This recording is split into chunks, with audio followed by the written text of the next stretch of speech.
Parkir motor di jero halaman kos-kosan, motor punya salah siko mahasiswi di Jalan Ki Haji Azari, Kecamatan Seberang Ulu 1, Plembang, lengit digasak maling.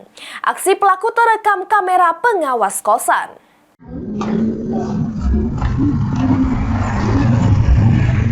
Inilah detik-detik aksi pelaku maling motor punya Aulia, salah siko warga yang balik di Jalan Ki Haji Azari, Kelurahan 13 Ulu, Kecamatan Seberang Ulu 1, Palembang, yang terekam kamera pengawas kos-kosan. Juru rekaman CCTV tersebut terjingok jelas pelaku yang berjumlah 2 wong ini melakukan aksi maling motor dengan gawe masing-masing. Salah siko pelaku yang berperan sebagai eksekusi ini berhasil ngembat motor metik berwarna abang punya korban yang terparkir di jero halaman teras kos-kosan korban. Kedua pelaku ini termasuk berani lantaran melakukan maling motor pada siang hari. Korban dewek baru sadar motor punyonyo lengit sesudah kawan kosan korban jingok motor punya korban idak kate lagi di parkiran.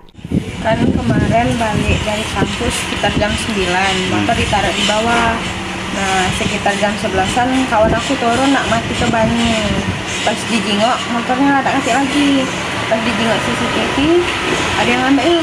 Itu pelakunya umur berapa itu yang terekam CCTV? Umur 2 deh. Menggunakan motor apa deh? Motor Scoopy.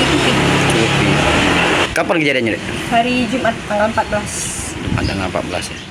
Kejadian hilang motor ini dewek sudah dilaporkan oleh korban ke pihak kepolisian. Suryadi, PAL TV.